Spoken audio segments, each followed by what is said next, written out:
And gentleman, ಕಡು ಬೇಸಿಗೆಯ ಬಳಿಕ ಮಳೆಗಾಲದ ಸಿಂಚನ ಭೂಮಿಗೆ ತಂಪನ್ನೇನೋ ತಂದಿದೆ. ಆದ್ರೆ ಈ ರೋಮಾಂಚಕ ಮಳೆಯ ಹನಿಗಳ ಜೊತೆಗೆ ಸಾಂಕ್ರಾಮಿಕ ರೋಗಗಳ ಭೀತಿಯೂ ಶುರುವಾಗಿದೆ. ಮಳೆಗಾಲದ ಆರಂಭದ ಬೆನ್ನಲ್ಲೇ ಡೆಂಗ್ಯೂ, ಟೈಫಾಯ್ಡ್ನಂತಹ ಮಾರಕ ಕಾಯಿಲೆಗಳು ನಮ್ಮ ಮನೆ ಬಾಗಿಲಿಗೆ ಬಂದು ನಿಂತಿದೆ. ಈ ಕುರಿತಾದ ಕಂಪ್ಲೀಟ್ ಡೀಟೇಲ್ಸ್ ಅನ್ನ ನೋಡ್ತಾ ಹೋಗೋಣ. ವೀಕ್ಷಕರೇ, ನೆಲ ಜಲ ಭಾಷೆಗಾಗಿ ಪ್ರಾಮಾಣಿಕ ಪತ್ರಿಕೋದ್ಯಮ. ನೀವು ನೋಡ್ತಾ ಇದ್ದೀರಾ ಫೋಕಸ್ ಟಿವಿ. ನಾನು ನಿಶ್ಚಿತಾ. ಮಳೆಗಾಲದ ತಂಪು ವಾತಾವರಣ ನಮಗೆ ಆನಂದ ನೀಡಿದ್ರೂ ಕೂಡ ಈ ಸಮಯದಲ್ಲಿ ಹೆಚ್ಚಾಗುವಂತಹ ತೇವಾಂಶ ಮತ್ತೆ ಅಲ್ಲಲ್ಲೇ ನಿಲ್ಲುವಂತಹ ಕೊಳಚೆ ನೀರು, ಬ್ಯಾಕ್ಟೀರಿಯಾ ಹಾಗೆ ವೈರಸ್ಗಳ ಸಂತಾನೋತ್ಪತ್ತಿಗೆ ಬಂಡವಾಳ ಆಗುತ್ತೆ.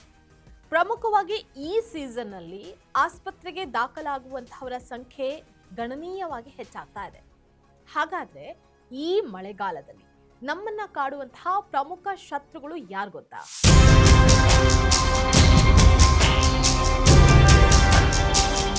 ಮೊದಲನೇದಾಗಿ ನೀರಿನಿಂದ ಹರಡುವಂತಹ ರೋಗಗಳು. ಕಲುಷಿತ ನೀರು ಹಾಗೆ ತೆರೆದಿಟ್ಟಂತಹ ಆಹಾರ ಸೇವನೆಯಿಂದ ಕಾಲರಾ, ಟೈಫಾಯ್ಡ್ ಹಾಗೆ ಗ್ಯಾಸ್ಟ್ರೋಎಂಟರೈಟಿಸ್ ನಂತಹ ಕಾಯಿಲೆಗಳು ಹರಡುತ್ತವೆ.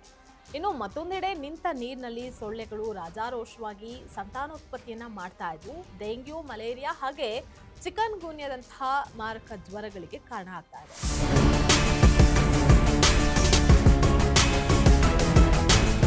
ಕೇವಲ ಸೊಳ್ಳೆ ಜ್ವರ ಮಾತ್ರ ಅಲ್ಲ, ಮಳೆ ನೀರಿನಲ್ಲಿ ಹರಿಯುವಂತಹ ಚರಂಡಿ ನೀರು ಹಾಗೆ ಎಲಿಗಳ ಮೂತ್ರದಿಂದ ಹರಡುವಂತಹ ಲೆಪ್ಟೋಸ್ಪೈರೋಸಿಸ್ ಅನ್ನುವಂತಹ ಅಪಾಯಕಾರಿ ಬ್ಯಾಕ್ಟೀರಿಯಾ ಸೋಂಕು ನಿಮ್ಮ ಗರಿಯದಂತೆ ನಿಮ್ಮನ್ನ ಕಾಡಬಹುದು.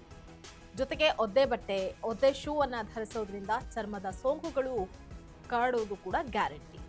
ಆದ್ರೆ ಎಚ್ಚರಿಕೆ ವಹಿಸಿದ್ರೆ ಇದರಿಂದ ಪಾರಾಗಬಹುದು.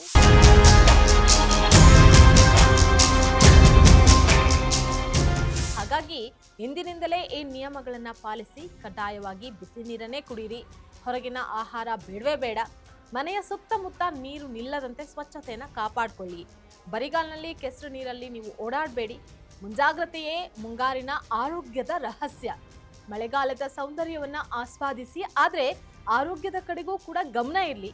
ನಿಮಗಾಗಿ, ನಿಮ್ಮವರಿಗಾಗಿ ಈ ಮುನ್ನೆಚ್ಚರಿಕೆಗಳನ್ನ ತಪ್ಪದೆ ಪಾಲಿಸಿ.